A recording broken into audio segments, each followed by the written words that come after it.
I'm hardly moving bees at all now. I'm just almost like you, where I'm barely moving anything.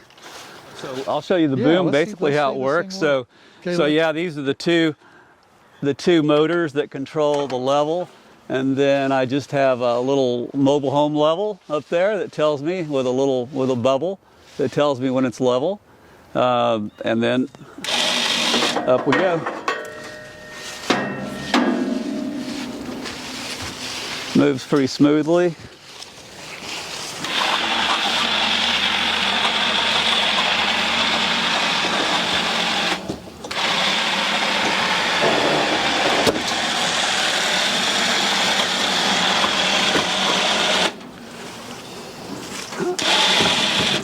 And like I said, I only go one high.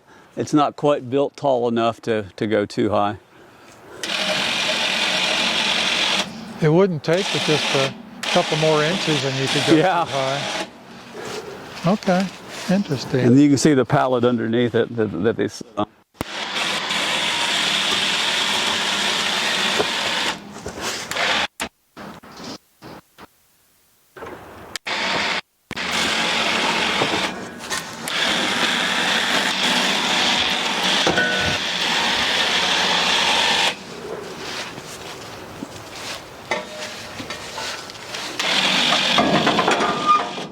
So that's basically the boom. You got these two DC motors. They're hooked up to a small transmission, hooked up to a drive shaft with U-joints, and that's your leveling device. One goes side to side and one goes forward. Right, they're 90 degrees from each other. So they just spin the drive shaft on the screw and that's your leveling. That's all it is. Very simple. What kind of transmissions are Well, those transmissions were odd. They're basically a little transfer case, and I think my friend, because you had to have a transfer case with a right angle, angle gear inside there in order to do it that way.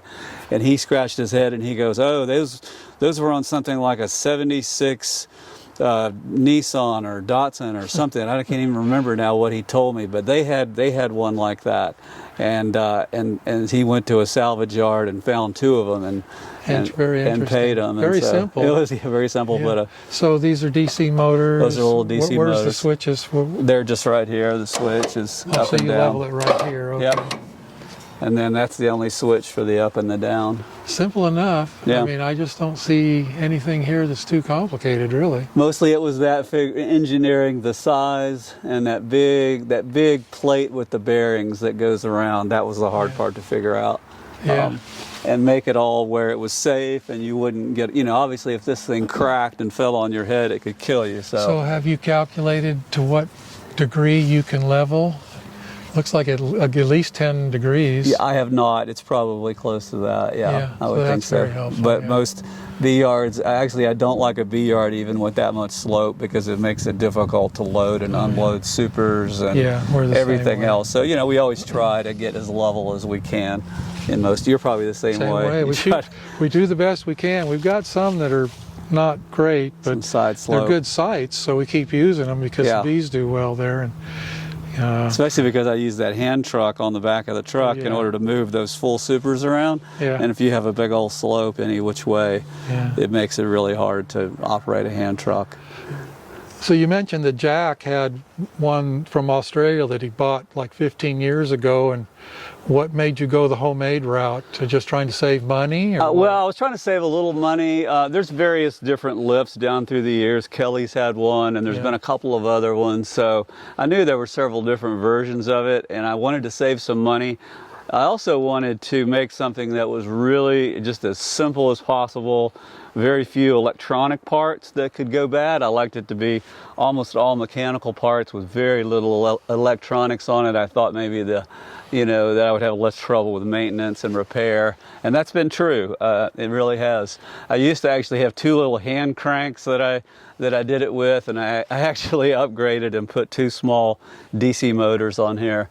But it's a pretty simple idea. We're in the mountains, and there's not much level land in the mountains, though most of my bee yards are pretty close to level.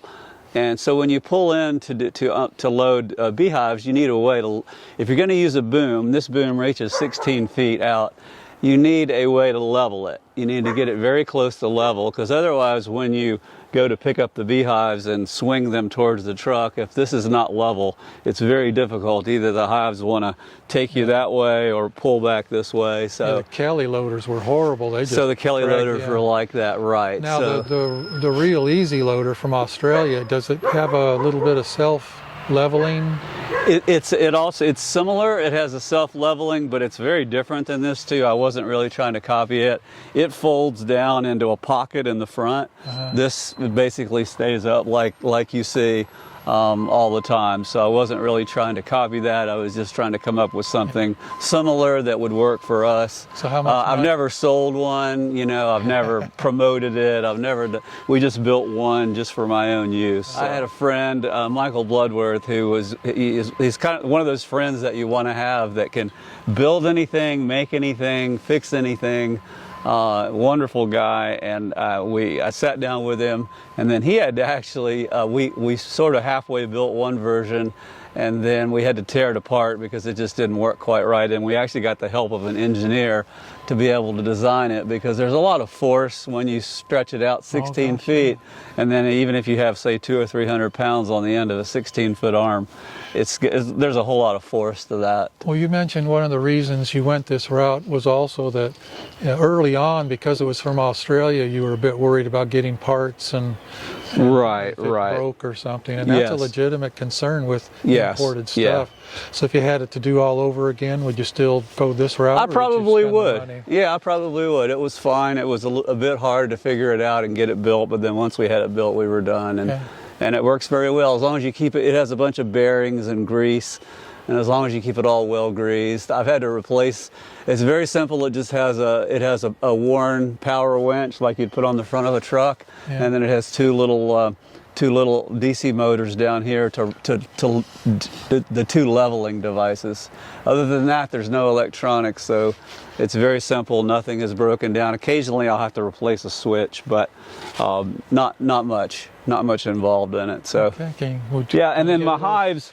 So essentially, I was debating, do I want to have the skid steer life or the boom life? And I remember talking to Randy Oliver one time, and he says, yeah, you can get up to about 400 hives, maybe 500 using a boom. And then past that, that's the point where it really makes more sense to have a skid steer or a Hummer-Bee or something like that. So I was trying to do that. I didn't, want a trailer.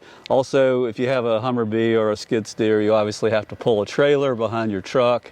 Also more difficult here in the mountains. It's often difficult to get in places, turn around. You could tell stories about that.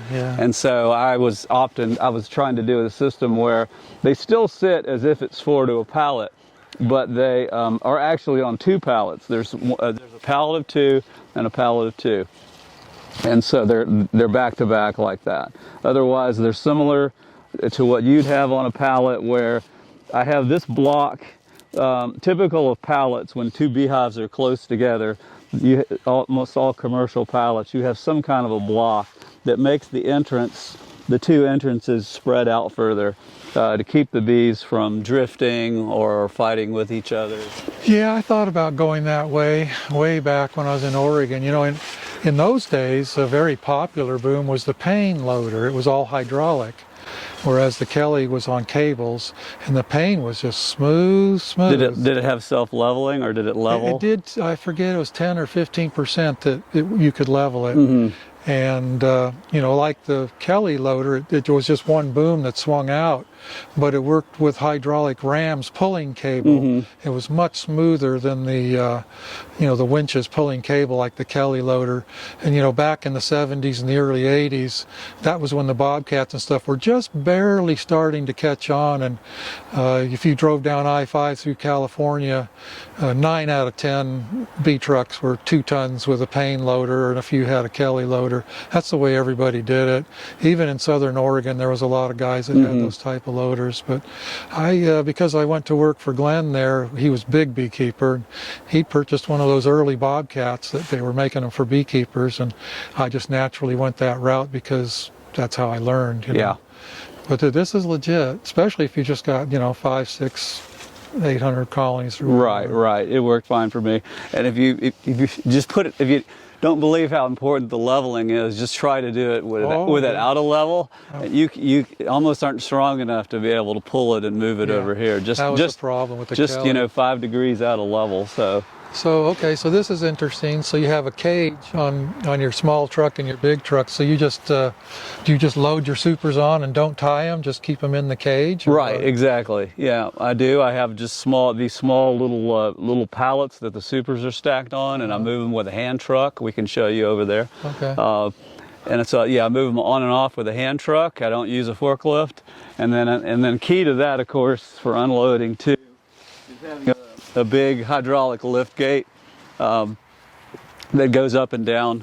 Probably the other most important tool I have. Yeah. And because I'm not using a forklift, then when I get home to unload the supers, I just wheel them onto the lift gate with my hand truck, and then go down with the lift gate and in there. You got like a Kelly hand truck? And just have a simple Kelly hand truck. I can go about 7 or 8 supers high when they're full supers. No problem at all. Do you want to see a lift gate work?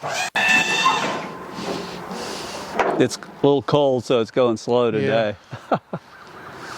I've had a couple different versions of that, but lift gates are well worth it. Also, if I'm going to buy honey by the drum, it's nice to have this to load and unload them on there. Well, you've had this truck a long time. I have had this truck a while. I've had it probably 15 or 20 years. I had a much older, much rougher truck, like a lot of beekeepers buy. And one year had a great sourwood flow, a big crop, and I said, I'm going to buy a new truck, and I'm going to take that truck and I'm going to outfit it just perfectly with all that on there, where I won't ever have to buy another bee truck. So this one has served me well. Basic Tommy lift type lift. These are a couple $1,000 and well worth it, especially if you don't operate with a forklift. Definitely worth having.